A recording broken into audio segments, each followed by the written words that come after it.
குறைந்த விலை நிறைந்த தரம் தங்கள் தேவைகள் அனைத்தும் ஒரே இடத்தில் ஜெயச்சந்திரன். கலக்கலான hospital drama Hotstar specials Heart Beat இப்போது உங்கள் டிஸ்னி பிளஸ் ஹாட் ஸ்டாரில். இந்த சம்மரை செம மெமரபிளான சம்மரா மாத்துங்க நம்ம VGP Universal Kingdom family amusement park. திருச்சியில மதிமுகவுக்கு சீட்டு கொடுக்கறதுல திமுகவுக்கு ஏதோ ஒரு தர்ம சங்கடம் இருக்கு. இல்ல அப்படியெல்லாம் ஒரு தர்ம சங்கடம் இல்ல. வேட்பாளர் கூட்ட நிகழ்ச்சியில பேசும்போது சொல்றாரு, ஒரு 3 நாளா அண்ணனை பாக்குறேன், நேருவை பாக்குறேன், அவர் ஒரு இறுக்கமாவே இருக்காரு அப்படிங்கிற கருத்தை கூட தெரிவிச்சாரு. ஒரு அமைச்சர் திருச்சி பக்கத்துல பெரம்பலூர் எத்தனை தொகுதிகள் அவருக்கு பொறுப்பு கொடுத்திருப்பாங்கன்னு பாருங்க. அதுதான் காரணமா இல்ல தன்னுடைய மகனுக்கு சீட்டு கிடைக்கல, துரை வைகோ கிடைச்சிருச்சு அப்படிங்கிறது. பெரம்பலூர் தொகுதி கிடைச்சிட்டு சீட்டு கொடுத்து அவரு மிகப்பெரிய ஒரு ஆளுமை பாரிவேந்தர் அவர்களை எதிர்த்து நிற்கக்கூடிய ஒரு சிறந்த தொகுதியா கிடைச்சிருக்கு. நான் ஒரு சுயமரியாதைக்காரன் இந்த திருச்சியில் அந்த கூட்டத்தில் குரல் கொடுத்தார். மிகுந்த மகிழ்ச்சி. கூச்சல் வருது. அப்போ உடனடியே சொல்றாரு, நாங்க நின்னா எங்க சின்னத்துல தான் ஆமா, சின்ன என்னன்னு கேட்கறாங்க. எல்லாருக்குமே அந்த அந்த ஒரு இது இருக்கு இல்லைங்க. நீங்க இந்த சின்னம் கிடைக்காத இயக்கத்துல இருக்கவங்களுக்கு இருக்கிற அழுத்தம் என்னங்கிறது நம்ம சாதாரணமா உட்கார்ந்து நம்ம பேசிடலாம். உதயசூரியன் சின்னத்தில் நில்லுங்க, நின்னா வெற்றி வாய்ப்பு அதிகமா இருக்கும்னு திமுக தொண்டர்கள் நினைக்கலாம். ஏன்னா நம்ம தொகுதி அது கிடையாது. அப்படிங்கும் போது அப்ப திமுகவுடைய ரெக்வெஸ்ட கூட மதிமுக ஏத்துந்திருக்கலாம். திமுக தொண்டர்கள் நினைக்கிறதெல்லாம் முடிஞ்சு போச்சுங்க. ஒப்பந்தத்துல கையெழுத்தானதற்கு பிறகு மற்ற அந்த பேச்சு எதுக்கு பேசணும்? மதிமுகவுக்கு பம்பரம் சின்னம் கிடைச்சிருமா? நான் ஒரு சந்தர்ப்ப சூழ்நிலையினால அரசியலுக்கு வந்தேன் அப்படிங்கறத தொடர்ந்து சொல்லிட்டே இருக்கார். இது அங்க இருக்கக்கூடிய மற்ற நபர்களுக்கு ஒரு தர்ம சங்கடத்தையும் கொடுக்குது, கட்சியில் இருக்கிறவங்களுக்கு ஒரு தர்ம சங்கடத்தை கொடுக்குது. உண்மை அதுதானே. உண்மை எங்கள்கிட்ட பேசுறாரு. வெளிப்படையாக ஒரு கட்சியினுடைய தொண்டனாகவே நான் வெளிப்படையாக பதிவு வைக்க ஆசைப்படுகிறேன். அந்த இதெல்லாம் கடந்து நம்ம இப்ப வந்துட்டோம். அப்பாவுடைய உடல்நிலைக்காக வந்த தொண்டர்கள் என்னை கொண்டு வந்துட்டீங்கன்னு சொன்னதெல்லாம் ஒரு கட்டம். இன்றைக்கு தேர்தலிலே வேட்பாளராக வந்ததற்கு பிறகு அந்த சொல்லாக மறந்துடணும். களத்தில் இறங்கியாச்சு இல்ல, களமாடுவதற்கு தயாராக அரசியல் பிடித்து போகணும் உங்களுக்கு அப்படின்னு ஒரு ரிக்வெஸ்டை நான் இப்போ உங்க ஐபிசி தமிழ் தொலைக்காட்சி மூலமாக நான் வைக்கிறேன். பாராளுமன்ற உறுப்பினராக இருந்த கணேசமூர்த்தி திடீர் உடல்நலக் குறைவு அப்படின்னு சொல்லி கேள்விப்படுறோம். சீட்டெல்லாம் கொடுக்காதனாலதான் அவருக்கு ஒரு மன வருத்தம் ஏற்பட்டிருக்குமோ? காரணம் என்ன என்பதை அலசக்கூடிய நேரம் இது இல்லை.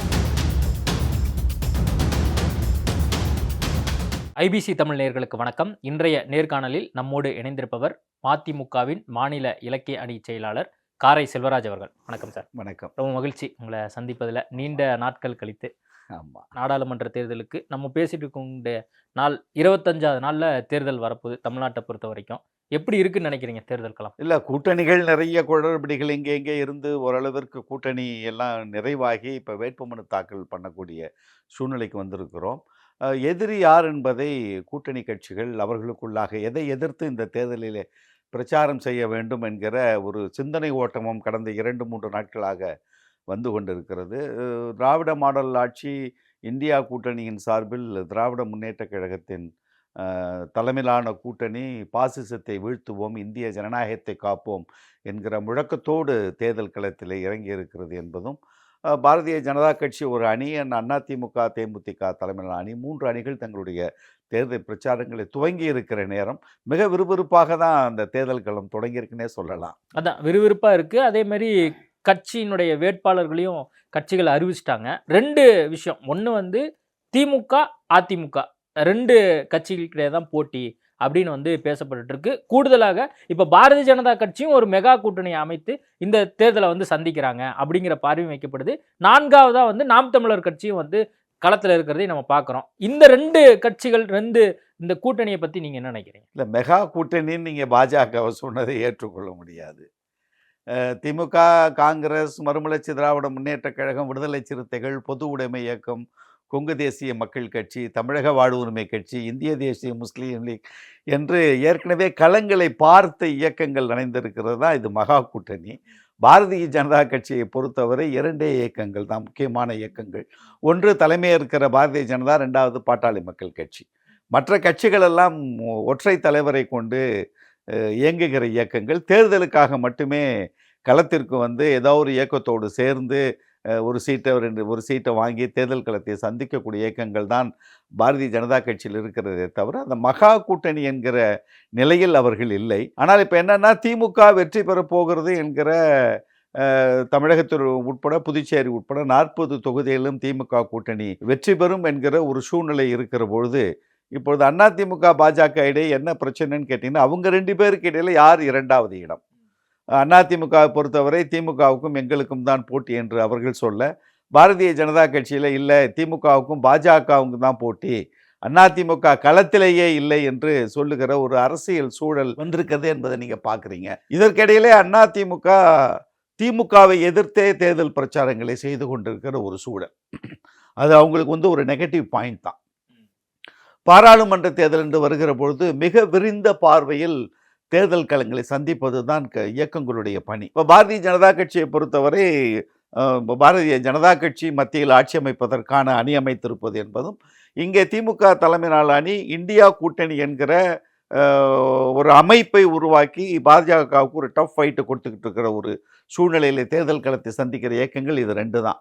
அதிமுகவை பொறுத்தவரை திமுகவினுடைய எதிர்நிலையைத்தான் இங்கே தேர்தல் களத்தில் அவர்கள் இதுவரையில் செய்து கொண்டிருக்கிறார்களே தவிர, பாரதிய ஜனதா கட்சியினுடைய கடந்த 10 ஆண்டுகால ஆட்சியில் நாம் இழந்திருக்கிற மாநில சுயாட்சி உட்பட நிறைய செய்திகளை திமுக மட்டும்தான் சொல்லி கொண்டிருக்கிறதே தவிர, தேர்தல் களத்தில் அதிமுகவுடைய பொதுச் செயலாளர் எடப்பாடியார் அவர்களோ அவரை சார்ந்த இயக்கத்தை சார்ந்தவர்களோ பாரதிய ஜனதா கட்சி குறித்து எந்த விமர்சனத்தையும் வெளிப்படையாக வைக்கல. இந்த சிஏஏ வந்ததற்கு பிறகுதான் அந்த ஒரு சிஏஏ குறித்து மட்டும்தான் ஒரு கருத்தை சொன்னார்களே தவிர, தேர்தல் களத்திலே அவங்களை எதிர்த்து அரசியல் செய்யக்கூடிய சூழ்நிலைகள் அதிமுக இல்லை என்பதுதான் என்னுடைய பார்வை. அதான் இப்போ நீங்கள் அதிமுகவை பற்றியும் அதே மாதிரி பாஜகவை பற்றியும் நீங்கள் சொல்கிறீங்க.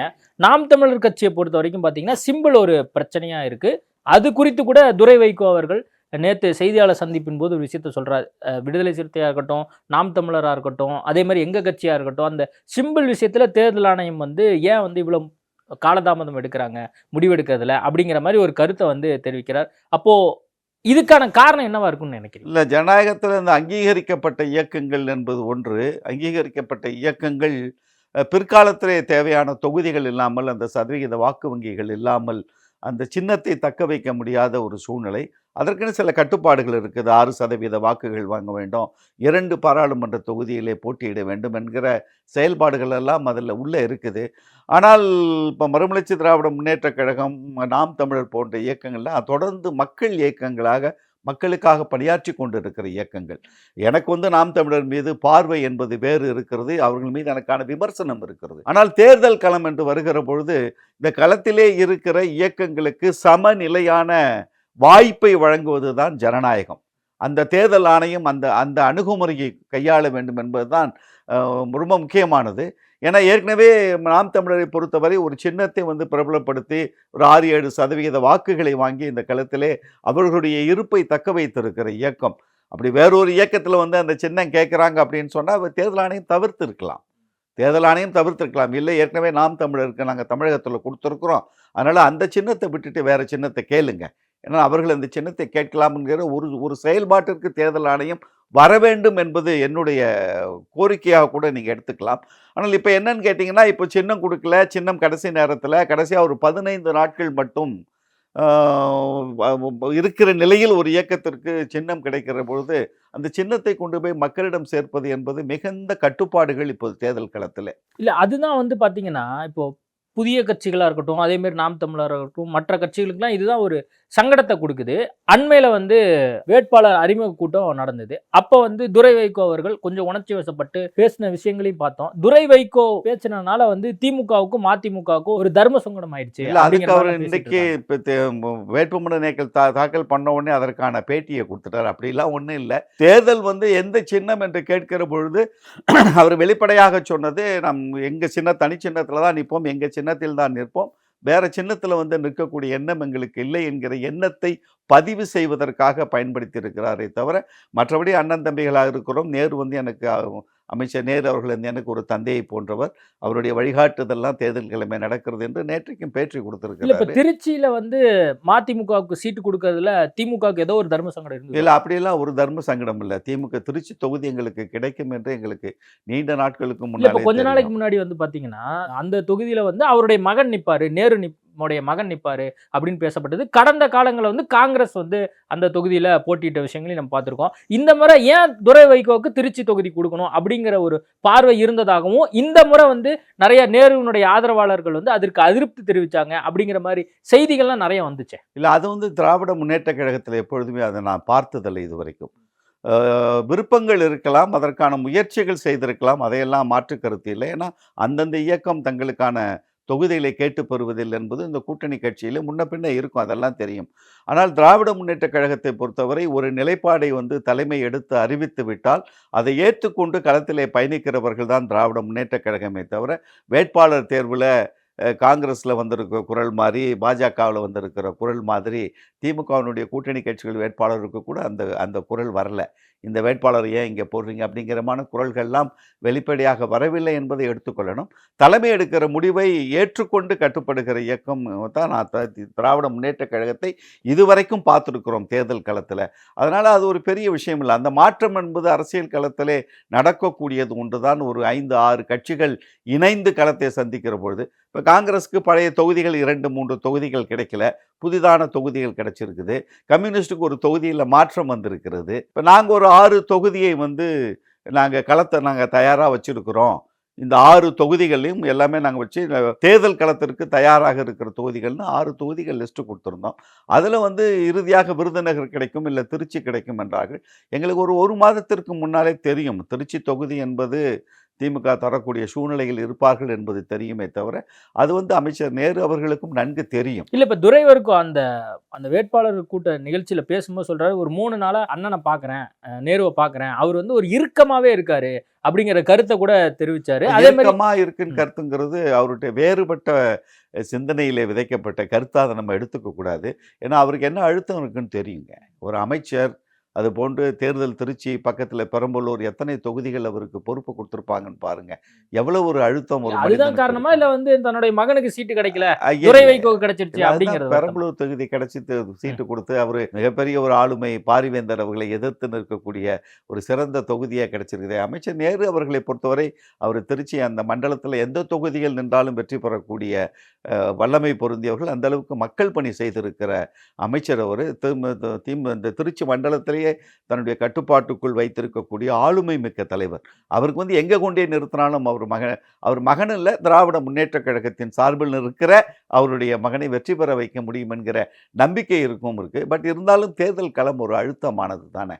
மாற்றுக் கட்சி வேட்பாளர்களை போடுகிற பொழுது ஒரு திட்டம் போட்டிருப்பாங்க. அந்த திட்டத்திற்கு ஒரு சின்ன அழுத்தம் வருகிற பொழுது, மாற்று சிந்தனை வருகிற பொழுது, நிச்சயமாக இந்த தேர்தல் பிரச்சாரங்கள் முடிகிற வரைக்கும் அந்த அழுத்தம் இருக்கத்தான் செய்யும். அந்த அழுத்தத்தை, அந்த இறுக்கத்தை தான் அவர் சொல்லியிருக்கணுமே தவிர, அவர் என்கிட்ட இறுக்கமாக இருக்கார், என்கிட்ட பேசலை அப்படிங்கிற கருத்துக்களை அதை நம்ம அப்படி எடுத்துக்கூடாது. பொதுவாக தொலைக்காட்சியில் அது வேறு மாதிரியில் எப்படி பார்க்கலாம் அப்படின்னு சிந்திக்கக்கூடியதான் இன்றைக்கு இருக்கிற ஊடகங்களில், காட்சி ஊடகங்களும் பத்திரிகை ஊடகங்களும் கையாளுகிற பாணி அப்படின்னு தான் எடுத்துக்கணுமே தவிர, இறுக்கம் என்பது அவரிடம் இருக்கும், என்றைக்கும் இருக்கும். இந்த தேர்தல் பிரச்சாரம் முடிந்து ஜூன் 4ஆம் தேதி வருகிற வரை வெற்றி கோப்பையை கொண்டு போய் திமுகவின் தலைவர், தமிழக முதல்வர் மாண்புமை முதலமைச்சர் அவரிடம் கொண்டு சென்று சேர்க்கிற வரையில் அவருக்கு மட்டும் இல்லை, திமுகவை சேர்ந்த எல்லா அமைச்சர்களுக்கும், பொறுப்பு அமைச்சர்களுக்கும் இருக்கும். அதோடு இருக்கிற கூட்டணி கட்சி போன்ற எங்களுக்குமே அந்த அழுத்தம் இருக்கத்தான் செய்யும். அதையும் தாண்டி தான் தேர்தல் களத்திலே பணி செய்யணும். அக்கா, நம்ம அந்த சீட்டு விஷயத்தெல்லாம் நம்ம விட்டுருவோம். அதை தாண்டி துரை வைகோ பேசின விஷயத்தில் எங்கள் அப்பா நிறைய கஷ்டப்பட்டிருக்காரு. அது தமிழ்நாட்டு மக்களுக்காகவும் அதேமாரி கட்சிக்காகவும் நிறைய கஷ்டப்பட்டிருக்காரு. அதேமாதிரி 30 வருஷம் எங்கள் அப்பாவோட இருந்தவங்களை பற்றி அப்படின்னு சொல்லி ரொம்ப கண் கலங்கிய பேசின விஷயத்தையும் நீங்கள் பார்த்துருப்பீங்க. அதை எப்படி உணர்றீங்க? இல்லை, அது அடிக்கடி அவர் சொல்லிக்கிட்டு இருக்கிற வார்த்தை தான். நான் அரசியலில் விரும்பி நான் அரசியல் வரல, நான் அரசியலுக்குள்ளே வருவேன்னு எனக்கு தெரியாது. அந்த சூழ்நிலைகளை நான் நிறைய இடத்துல சொல்லியிருக்கேன். 56 ஆண்டுகள் 58 ஆண்டுகள் பொது வாழ்க்கையில் இருந்து குடும்பத்திற்காக எந்த ஒரு இதையுமே செய்யாமல் அந்த குடும்பமே வீட்டிலே இல்லை. ஒரு குழந்தையாக தந்தையோடு இருந்து அவர் பேச வேண்டிய காலங்களெல்லாம் அவர் மக்கள் பணியிலே உழைத்து கொண்டிருந்த தலைவர். சிம்ம குரலாக தமிழகமெங்கும் சூறாவளியாய் சுற்றி வந்த தலைவர். 5000 கிலோமீட்டருக்கு மேல் மது ஒழிப்பு போராட்டத்திற்காக நடந்த தலைவர். இந்திய அரசியல் வரலாற்றிலேயே அதிக நாட்கள் சிறையிலே மக்களுக்காக, ஊழல் லஞ்சத்திற்காக இல்லை, சிறையிலே கழித்த தலைவர். அப்படிங்கிற ஒரு பெரிய ஒரு போராட்ட களத்திற்கு சொந்தமானவர். தன்னுடைய பதவி இல்லை என்று சொன்னாலும் இந்திய மக்களுக்காக, தமிழக மக்களுக்காக நிறைய செய்திகளை, நிறைய திட்டங்களை அது காங்கிரஸ் காலத்திலும் வாஜ்பாய் அவர்கள் காலத்திலும் கேட்டு பெற்றவர். ஈழத்தமிழர்களுக்காக அவர் இழந்த இழப்பு என்பது இப்போ பேசுகிறவங்களாம் நிறையா பேசுவாங்க. அவர் வெளியில் சொல்ல முடியாத நிறைய விடயங்கள் இருக்குது. இப்போ தான் கடந்த முறை சொன்னார், அவ்வளோ பேர் வீட்டில் எங்கள் அம்மா வச்சு பார்த்தாங்க கலிங்கப்பட்டியில், எத்தனை பேர் 16 17 பேர் உடல் காயமுற்றவர்களை எல்லாம் வைத்து காப்பாற்றியது. வாஜ்பாய் ஆட்சி காலத்தில் ஈழத்தமிழர்களுக்காக மருத்துவ பொருட்கள் எல்லாம் இங்கேருந்து கொண்டு போனது. ஜார்ஜ் பெர்னாண்டஸ் அவர்கள் உதவி செய்தது. அதையும் தாண்டி இன்னும் நிறைய விடயங்கள் இருக்கிறது. அதெல்லாம் ஒரு வெளியில் சொல்ல முடியாத ஒரு சூழ்நிலையில் இருக்கிற பொழுது தான் அதை பற்றி பேசுகிறவங்கெல்லாம் ஈழத்தமிழர் ஆதரவாளர்கள் என்கிற நிலைக்கு வந்ததற்கு காரணம் அதுதான். அந்த ஈழத்தமிழர்கள் குறித்து யார் பேசினாலும் பேசத்தான் வேண்டும். அந்த குரல் ஒலிக்க வேண்டும் என்றால் அந்த குரல் தமிழக மண்ணில் தான் ஒலிக்க வேண்டும். அது யார் ஒலித்தாலும் அவர்கள் பாராட்டுக்குரியவர்கள் தான். ஆனால் அன்பு தலைவர் வைகோ அவர்களை பொறுத்தவரை தன் அரசியல் வாழ்க்கையையே ஈழத்தமிழர்களுக்காக நிறைய இடங்களில் இழந்து நின்றவர். அந்த ஒரு சமரசம் மட்டும் இல்லாமல் அரசியல் மட்டும்தான், பதவி மட்டும் நினச்சிருந்தார் அப்படின்னு சொன்னார்னா அவர் இருந்திருக்க வேண்டிய இடம் வேறு. அந்த சமரசம் இல்லாத சூழ்நிலையும் ஈழத்தமிழர் தொப்புள் கொடி உறவுகளுக்காக அவர் சொன்னது ஒரு சில, சொல்ல முடியாதது பல செய்திகள் இருக்கிறது. அது வெளிப்படையாக சொல்ல முடியாது. அதெல்லாம் அதுதான் உண்மையான. ஓகே, அதான் நீங்கள் இலங்கை தமிழர்கள் பற்றி நிறைய விஷயங்கள் நம்ம நிறைய பேச வேண்டியது இருக்குது. இப்போ அந்த துரை வைகோ பேசின விஷயத்த நீங்கள் ஒரு தொண்டராக தொடர்ந்து வைகோ ஃபாலோ பண்ணக்கூடிய நபராக நீங்கள் அதை எப்படி உணர்ந்தீங்க? அவருடைய அந்த எமோஷ்னல் ஸ்பீச் உங்களால் கனெக்ட் பண்ண முடிஞ்சதா? நிச்சயமாக. ஏன்னா அவர் அரசியலுக்கு வந்ததே நான் அந்த சப்ஜெக்ட் தான் ஆரம்பித்தேன். நான் அந்த ஈழத்தமிழர்கள் சப்ஜெக்டுக்குள்ளே நான் அது உள்ளே போயிட்டேன். குரல் உடைந்து போனது, உடல் நலிந்து போனது, ஆனால் இன்னும் மனதைரியத்தோடு இருக்காரே தவிர அந்த பழைய கம்பீரம் இல்லாமல் போய் மருத்துவர் இன்னொரு 6 மாத காலத்திற்கு அவர் எங்கேயும் போகக்கூடாது, வெளியில் சுற்றுப்பயணம் செய்யக்கூடாது, அதிகமாக பேசக்கூடாது என்கிற கட்டுப்பாடுகளை விதித்திருக்கிறார். ஒரு மகனாக நீங்கள் என்ன பண்ணுவீங்க? அவர் அன்பு தலைவர் வைகோ அவர்களை பொறுத்தவரை கொஞ்சம் அடமண்ட் கேரக்டர். இதை செய்யணும்னா எந்த சூழ்நிலையும் செய்யக்கூடிய ஒரு மனநிலையில் உள்ளவர். கொஞ்ச நாள் ஆகி கொஞ்சம் தேர்ன உடனே இல்லை நான் அந்த கல்யாணத்துக்கு டேட்டு கொடுத்துருக்கேன், அது கொடுத்துருக்கேன், இங்கே போனோம் அங்கே போகணுன்னு சொல்லுகிற போது ஒரு மகனாக இருந்து என்ன யோசிப்பார்? அப்போ அவர் சொன்னது நடந்தது இதுதான் உண்மை. இல்லைப்பா, அந்த மாதிரி திருமண நிகழ்ச்சிகள் இருக்கிற நிகழ்ச்சிகளுக்கெல்லாம் நான் போகிறேன், உங்களுக்காக நீங்கள் ஓய்வு எடுங்கன்னு சொல்லி அவரை ஓய்வு எடுக்க வைத்துவிட்டு தான் இந்த நிகழ்ச்சிகளிலே கலந்து கொள்ள ஆரம்பித்தார். இயற்கையாகவே நீங்கள் கட்சிக்காரர்களுடைய திருமணது நல்லது கெட்டது எல்லாம் கலந்து கொள்ள ஆரம்பித்ததற்கு பிறகு அவருடைய அணுகுமுறை என்பது எங்களுக்கு பிடித்து போனது. அப்போ நான் ஒரு இயக்கத்தினுடைய ஒரு சாதாரண தொண்டனாக நான் என்ன யோசிப்பேன்? தலைவர் அவர்கள் இவருடைய உழைப்பு, இவ்வளோ உழைப்பு கட்சியின் அடுத்த கட்டத்திற்கு கொண்டு போக வேண்டும். தலைவருடைய உடல்நிலை இப்படி இருக்கிற பொழுது அடுத்து யார் அப்படிங்கிற பொழுது அந்த நேரத்தில் தான் இவர் தமிழகம் முழுவதும் இந்த நிகழ்ச்சிகளுக்காக வந்துகிட்டு இருக்கார். அரசியல் சாயம் இல்லாமல் தான் வர்றார். ஆனால் எங்களுக்கு அவரை பிடித்து போனது. ஒற்றை குரலிலே தமிழகம் முழுவதும் இருக்கிற தொண்டர்கள் துரை வைகோ அவர்கள் அரசியலுக்கு வர வேண்டும், அதிமுகவை அடுத்த கட்டத்திற்கு வழிநடத்த வேண்டும் என்கிற நாங்கள் வைத்த கோரிக்கை ரொம்ப நாள் எங்கள் தலைவர் ஏற்றுக்கொள்ளவே இல்லை. அவர் ரொம்ப கடுமையாக, நான்லாம் பேசும்போதெல்லாம் என்கிட்ட ரொம்ப கடுமையாக பேசியிருக்கார். அது ஏற்றுக்கொள்ள முடியாமல் நீண்ட நாட்கள் தவித்து போனார். ஆனால் இப்போ தொண்டர்களுடைய பொதுக்குழுவிலே எடுத்த முடிவு, தொண்டர்களுடைய அழுத்தம் என்பதை இந்த ஒரு விஷயத்தில் தான் நாங்கள் தொண்டர்கள் சொன்னதை எங்கள் தலைவர் கேட்டிருக்கார் என்பதுதான் உண்மையான நிலை. அந்த நிலையில் அரசியலுக்கு வந்தவர் கடந்த பாராளுமன்ற தேர்தலும் சரி, அடுத்த உள்ளாட்சி மன்ற தேர்தல்களிலே எந்த இடங்களெல்லாம் அதிமுக தன் இருப்பை இழந்திருந்ததோ அந்த இடங்களெல்லாம் மிகப்பெரிய வெற்றியை, அந்த தென் தமிழ்நாட்டில் மிகப்பெரிய வெற்றியை கொடுத்து ஒரு பெரிய நம்பிக்கையை ஏற்படுத்தி இருக்கிறார். இப்பொழுது அவர் அடுத்த கட்டத்திற்கு அதிமுகவை கொண்டு செல்வதற்கான ஆளுமை பண்பும் நிறைந்திருக்கிற சூழ்நிலையிலே நாங்கள் அவரை அதிகமாக நேசிக்கிறோம், அவரை விரும்புகிறோம். அந்த நிலையில் தான் நாங்கள் இந்த பாராளுமன்ற தேர்தலில் கூட நாங்கள் நிற்கணும்னு சொன்னது. அவர் முதல்ல மாட்டேன்னு தான் சொன்னார். இப்போ ஈரோடு கிடச்சிருந்தா அண்ணன் கணேசமூர்த்தி கொடுத்துருப்பாங்க, காஞ்சிபுரம் கிடச்சிருந்தா அண்ணன் மல்லை சத்யா அவர்கள் நின்றுப்பார்கள், நாங்கள் கடலூர் கிடச்சிருந்தா எங்கள் பொறியாளர் செந்திலதிபன் நின்றுப்பாங்க. இப்படி தான் நாங்கள் நினச்சிருந்தோம். திருச்சி கிடச்சிச்சின்னா டாக்டர் ரொஹையா இருக்காங்க, 2 மாநகராட்சி தேர்தலிலே களம் கண்டவர்கள், அற்புதமான மருத்துவர், மிகச்சிறந்த பேச்சாளர், நன்கு அறிமுகமானவர், அவங்க நிற்பாங்க அப்படின்னு இந்த தொகுதிகளில் யாரெல்லாம் நிற்கலாம், விருதுநகர் என்ன நம்ம துரை வைகோ நிற்கணும் அப்படின்னு நாங்கள்லாம் அடையாளப்படுத்தி வைத்திருந்தது தான். பட் இந்த நேரத்தில் 2 தொகுதிகள் கேட்கிற பொழுது அவங்க வழக்கம் போல் ஒரு தொகுதி எதுவும், ஒரு தொகுதி ராஜ்யசபான்னு அவங்க கொடுக்கிற பொழுது அந்த ஒற்றை தொகுதியிலே அடுத்த கட்டத்திற்கு நம்ம இயக்கத்தை கொண்டு செல்ல வேண்டும். இப்போ எனக்கு விருப்பம் இருக்கலாம், உங்களுக்கும் விருப்பம் இருக்கலாம், பட் இயக்கத்திற்கென்று ஒரு நடைமுறை இருக்குது. இயக்கத்தினுடைய அடுத்த கட்ட நகர்வுக்கு இவர் பாராளுமன்ற உறுப்பினராகி சென்றால் இயக்கத்திற்கான அடுத்த கட்ட நகர்வுக்கு நமக்கு வாய்ப்பாக இருக்கும் என்றுதான் அங்கே நிற்கக்கூடிய வாய்ப்பு இருப்பவர்கள் கூட துரை வைகோ அவர்கள் திருச்சி பாராளுமன்ற தொகுதியிலே நிற்க வேண்டும் என்கிற ஒற்றை குரலில் நாங்கள் எடுத்த கட்சியினுடைய உயர்மட்ட குழுவில் எடுத்த முடிவின்படி தான் அவர் வேட்பாளராக நிற்கிறார். ஆனால் அடுத்த கட்டத்திற்கு மதிமுகவை கொண்டு செல்வதற்கான நான் ஒரு சுயமரியாதைக்காரன் என்று திருச்சியில் அந்த கூட்டத்தில் குரல் கொடுத்தாரில் மிகுந்த மகிழ்ச்சி. இப்போ நீங்க ஒரு தொண்டராகவும் அதே மாதிரி தொடர்ந்து துரை வைகோவை பல வருடங்களா பார்த்தனால இவ்வளோ விஷயங்கள் நீங்க சொல்றீங்க. சுயமரியாதைக்காரன் அப்படிங்கிற விஷயத்தையும் அவர் சொன்னாரு. அதுக்கப்புறம் வந்து பாத்தீங்கன்னா அங்கேருந்து ஒரு கூச்சல் வந்து வருது. அப்போ உடனடியே சொல்றாரு, நாங்க நின்னா எங்க சின்னத்துல தான் வந்து ஆமா, நிப்போம். சின்ன என்னன்னு கேட்குறாங்க. எல்லாருக்குமே அந்த அந்த ஒரு இது இருக்கு இல்லைங்க. நீங்கள் இந்த சின்னம் கிடைக்காத இயக்கத்தில் இருக்கவங்களுக்கு இருக்கிற அழுத்தம் என்னங்கிறது நம்ம சாதாரணமாக உட்காந்து நம்ம பேசிடலாம். இப்போ நீங்கள் நாம் தமிழருக்கு இருக்கிற இது மற்ற இன்னொரு கட்சிகள் இருக்குது. சுயேட்சையாக நிற்கிறவங்க சும்மா சாதாரணமாக வந்து தேர்தல் நிற்பவங்களுக்கு பிரச்சனை கிடையாது. இப்போ இவங்க மாதிரி இயக்கம் சார்ந்து பயணிக்கிறவங்க நாங்கள் எல்லா தொகுதிகளுக்கும் பிரச்சாரம் பண்ணணும், 40 தொகுதிகளுக்கும் ஒரு கட்சி கொண்டு போய் சேர்க்கணும் அப்படின்னா அட்லீஸ்ட் சின்னங்கிறது ஒரு மாதத்துக்கு முன்னால் தெரிஞ்சதான் நான் கொண்டு போய் சேர்க்க முடியும். அந்த இடர்பாடு இருக்கிற பொழுது அங்கே இருந்து ஒரு குரல் வந்தது, என்ன சின்னத்தில் நிற்க போகிறீங்கன்னு கேட்டாது. எந்த சூழ்நிலையும் சத்தாலும் எங்கள் சின்னத்தில் தான் நிற்போம், எங்களுக்கு வந்து மற்ற சின்னங்களில் நிற்க மாட்டோம் அப்படிங்கிற ஒரு அழுத்தமான செய்தியை எங்களுக்கு கொடுத்திருக்கிறார். இல்ல உங்களுக்கு கொடுத்திருக்காரு. அதே மாதிரி அங்கிருந்த மற்ற அமைச்சர்களுக்கும் அது ஒரு செய்தியா கொடுத்திருக்கு. திமுக தலைவருக்கு ஒரு செய்தியா கொடுத்திருக்கு. ஏற்கனவே சொல்லிடல, அது புதிய செய்தி இல்லை. அந்த இடத்துல ஒரு 10 பேர் சேர்ந்து கூச்சல் போட்டு என்ன சின்ன என்ன வாங்காம இருக்கீங்க, என்ன சின்ன நிக்கிறீங்கன்னு கேட்கும்போது இது அவர்களுக்கு கொடுக்கிற பதில். இது ஏற்கனவே திமுக தலைமையுடன் பேசியாகிவிட்டது, தனிச்சின்னத்தில் தான் நிற்போம் என்றுதான் ஒப்பந்தம் கையெழுத்தாயிருக்கிறது. அதனால அங்க இருக்கிற தலைவர்களுக்கு ஒரு புதிய செய்தி இல்லை இது. இல்ல இப்போ அவங்க என்ன சொல்றாங்க, இப்ப நீங்க சொன்னது மாதிரி தான் இன்னும் ஒரு 15-20 நாள் தான் அவருக்கு பிரச்சாரத்துக்கு. அப்படிங்கும்போது அவங்க உதயசூரியன் சின்னத்தில் நில்லுங்க, நின்னா வெற்றி வாய்ப்பு அதிகமா இருக்கும்னு திமுக தொண்டர்கள் நினைக்கலாம். ஏன்னா நம்ம தொகுதி வந்து அது கிடையாது. அப்படிங்கும்போது அப்ப திமுகவுடைய ரெக்வெஸ்ட கூட மதிமுக ஏத்துந்திருக்கலாமே. திமுக தொண்டர்கள் நினைக்கிறதெல்லாம் முடிஞ்சு போச்சுங்க. ஒப்பந்தத்துல கையெழுத்தானதற்கு பிறகு மற்ற அந்த பேச்சு எதுக்கு பேசணும்?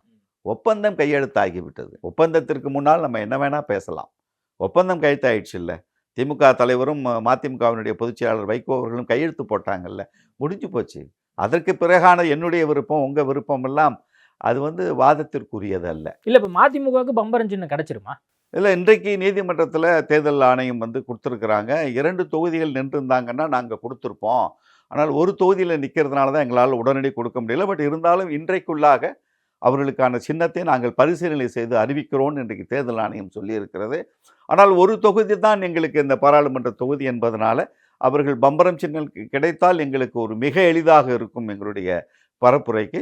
வேறு சின்னம் கிடைத்தாலும் அதை கொண்டு சென்று சேர்க்கிற ஆற்றல் மறுமலர்ச்சி திராவிட முன்னேற்ற கழகத்தின் தொண்டர்களுக்கும் திமுக தலைமையிலான இந்த இந்தியா கூட்டணிக்கும் நிரம்பவே இருக்கிற நம்பிக்கை இருக்கிறது.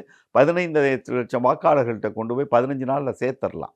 ஒரு தொகுதி இதே ஒரு 10 தொகுதி எங்களுக்கு இருந்துச்சுன்னு வைங்க, கொஞ்சம் சிரமமாக இருந்திருக்கும். ஒரு தொகுதிங்கிறதுனால எங்களுக்கு இன்றைக்கு பம்பரம் சின்னம் கிடைக்கும் என்கிற நம்பிக்கை இருக்கிறது. ஒருவேளை அப்படி கிடைக்கல, வேற சின்னம் எங்களுக்கு கொடுத்தாலும் அந்த சின்னத்தை கொண்டு சேர்க்கிறதுல ஒரு பெரிய சிரமம் இருக்காது என்கிற நம்பிக்கையும் எங்களுக்கு இருக்கு. அதான் இப்ப கட்சியினுடைய முதன்மை செயலாளராக துரை வைகோ இருக்காரு. நீங்களாம் வந்து வைகோவை பார்த்து வந்திருப்பீங்க. நீங்க கொஞ்ச நேரத்துக்கு முன்னாடி சொன்னது மாதிரி அவர் கட்சியை அடுத்த இடத்துக்கு கொண்டு போயிடுவான்னு நீங்க எல்லாம் நினைக்கிறீங்களா? நம்பிக்கை வைக்கிறீங்களா? நிச்சயமாக நம்பிக்கை வைத்ததுனால அவரையே கொண்டு வந்தோம். அணுகுமுறைன்னு ஒன்று இருக்குல்ல, ஒரு லீடர்ஷிப் குவாலிட்டி இருக்குல்ல, ஒரு பொட்டன்ஷியல் லீடரை நீங்க எப்படி ஐடென்டிஃபை பண்ணல? இல்ல அவர் அடிக்கடி துரை வைகோ சொல்றது என்னன்னா, நான் வந்து ஒரு சந்தர்ப்ப சூழ்நிலையினால அரசியலுக்கு வந்தேன் அப்படிங்கறத தொடர்ந்து சொல்லிட்டே இருக்கார். இது அங்க இருக்கக்கூடிய மற்ற நபர்களுக்கு ஒரு தர்ம சங்கடத்தையும் கொடுக்குது, கட்சியில இருக்கிறவங்களுக்கு ஒரு தர்ம சங்கடத்தை கொடுக்குது. இல்லையே, உண்மை அதுதானே. உண்மையை எங்கள்கிட்ட பேசுறாரு. நான் என்னுடைய வெளிப்படையா நீங்க பேசணும்னு சொன்னா ஒரு சில விஷயங்கள் அரசியல் எனக்கு நான் அவ்வளவா விருப்பம் இல்லை, நான் அரசியலுக்கு வரணுமே நான் நினைச்சே பார்த்ததில்லை. தொண்டர்கள் புரிஞ்சுப்பாங்க, காரை செல்வராஜ் அதை நான் ஏற்றுக்கொள்கிறேன். ஆனா திமுக தொண்டர்கள் மற்ற கூட்டணி கட்சி தலைவர்கள் அதே ஸ்டேஜ்ல உட்கார்ந்துருக்காங்க, அவங்க இதை எப்படி புரிஞ்சுப்பாங்க? இல்ல, நீங்க சொல்றதுக்கு நான் வெளிப்படையா பதில் சொல்றேன். இந்த செய்தி வந்து வெளிப்படையாக ஒரு கட்சியினுடைய தொண்டனாகவே நான் வெளிப்படையாக பதிவு வைக்க ஆசைப்படுகிறேன். அந்த இதெல்லாம் கடந்து நம்ம இப்போ வந்துட்டோம். அரசியல் பிடிக்காமல் இருந்தது, அரசியலுக்கு வருவேனா எல்லாம் எனக்கு தெரியவே தெரியாது.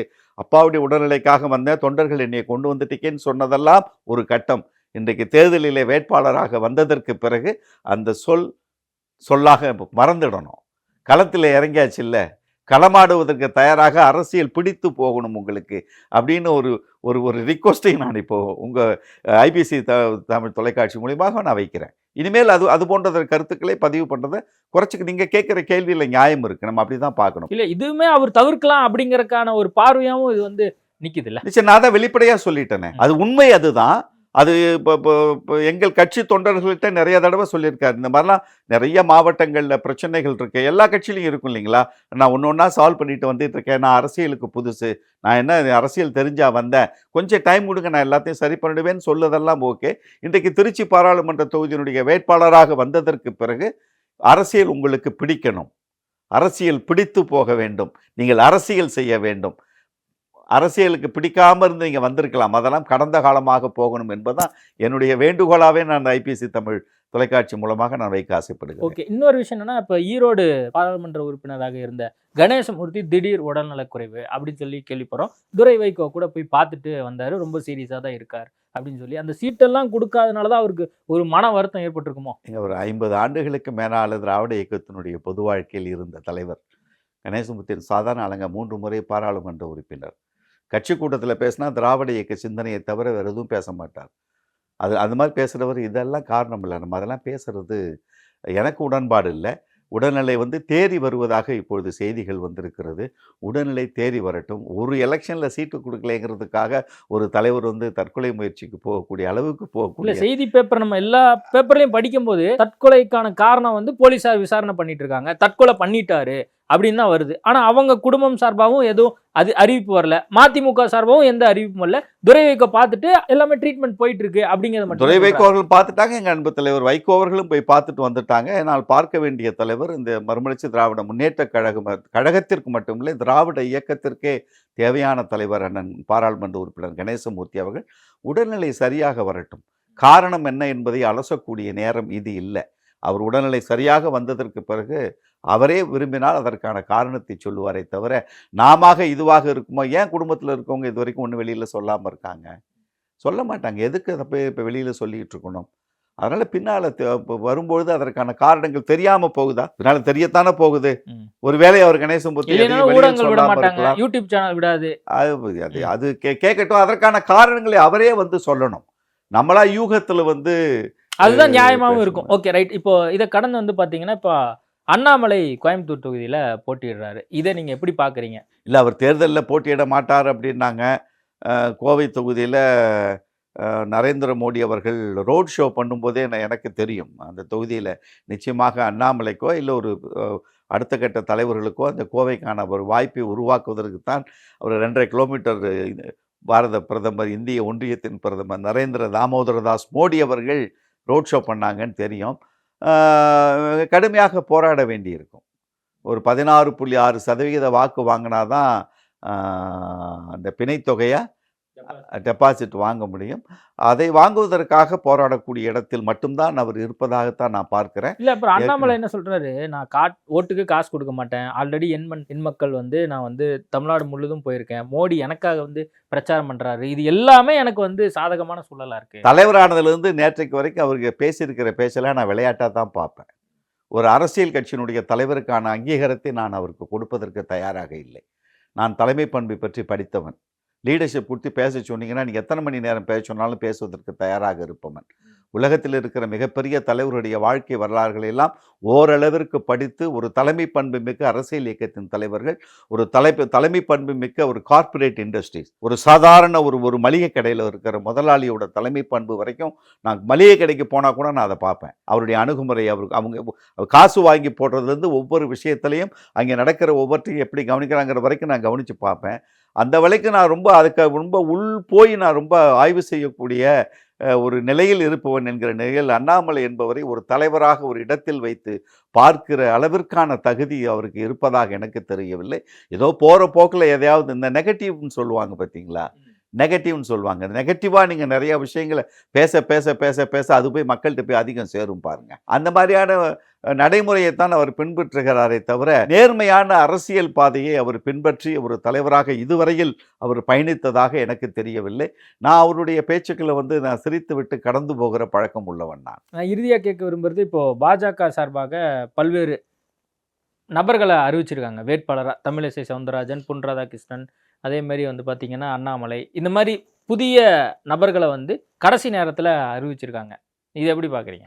இல்லை, பாஜக பொறுத்தவரை அவங்களுடைய இலக்கம் என்பது அதிமுக வந்து 3வது இடத்துக்கு தள்ளணும், பாஜகவை 2வது இடத்துக்கு கொண்டு வரணுங்கிறது தான் நோக்கமாகத்தான் அந்த தேர்தல் அந்த வேட்பாளர்கள் தேர்வை நான் பார்க்கிறேன். வெற்றி பெற முடியாது என்பது தெரியும். ஓரளவுக்கு ஒரு வாக்கு சதவிகிதத்தை உயர்த்தி காட்டி 2வது பெரிய கட்சியாக தங்களை நிலைநிறுத்தி கொள்வதற்கான வேட்பாளர் தேர்வாக தான் நான் பார்க்கிறேன். வேட்பாளர் தேர்வு பாஜகவை பொறுத்தவரை அவங்க கட்சியை நம்ம உள்நோக்கி பார்த்தோம் அப்படின்னா நல்ல வேட்பாளர் தேர்வு தான். நல்ல வேட்பாளர் தேர்வு என்று தான் நம்ம சொல்லணும். நீங்கள் தமிழிசை சவுந்தரராஜன் வந்து நீங்கள் சாதாரண பொன் ராதாகிருஷ்ணன், நீங்கள் அண்ணாமலை எடுத்துங்க, கட்சியினுடைய தலைவராக தேர்தல் களங்காண்டவர், அப்படி பார்க்கலாம். ஒரு சில பேர் மேல் நமக்கு விமர்சனம் உண்டு. அந்த விமர்சனங்கள் வந்து தேர்தல் நேரத்தில் நம்ம வைக்கணுங்கிறது இல்லை. தனிப்பட்ட முறையில் இப்போ உங்கள் மீது எனக்கு விமர்சனம் இருக்கும். நீங்கள் ஒரு வேட்பாளரை நிற்கும்போது அந்த விமர்சனத்தை நான் உங்கள் மீது வைப்பதற்கு எப்பொழுதும் நான் விரும்புவதில்லை. பொதுவாக வந்து பாஜகவினுடைய வேட்பாளர் தேர்வு என்பது உள்ளபடியே பாஜக சிறப்பாக செய்திருக்கார்கள் என்று தான் சொல்ல வேண்டும். அதிமுகவை பொறுத்தவரை வேட்பாளர் தேர்வு என்பது ஒரு மிகச்சரியாக அவங்க பண்ணலை. ஏன்னா வந்து ஒரு 33 தொகுதிகளுக்குமே அவர்கள் போட்டிருக்கிற வேட்பாளர்களில் ஒரு சில பேரை தவிர மற்றவர்கள் எல்லாம் வந்து இந்த நேரத்தில் இந்த களத்தில் போட்டி போடக்கூடிய அறிமுகமான வேட்பாளர்களாக தெரியல. திமுக கூட்டணி, இந்தியா கூட்டணியை பொறுத்தவரை எல்லா இயக்கங்களுடைய தேர்வுகள் என்பது நடைமுறைகள் மிகச்சிறப்பாக இருக்கும். அந்த வகையில் வந்து திமுக 55-56% வாக்குகளுக்கு மேல் வாங்கி புதுச்சேரி உட்பட 40 தொகுதிகளையும் வென்று நாளை அமையப் போகிற இந்தியா கூட்டணிக்கு நிச்சயமாக அகரம் எழுதுகிற இயக்கமாக தமிழகத்திலிருந்து 40 பாராளுமன்ற உறுப்பினர்கள் இந்தியா கூட்டணிக்கு வலிமை சேர்ப்பார்கள் என்கிற நம்பிக்கையும் எனக்கு இருக்கிறது. ஓகே சார், நிறைய விஷயங்கள் குறித்து பேசியிருக்கோம். நேர்காணல் கொடுத்ததுக்கு மிக்க நன்றி.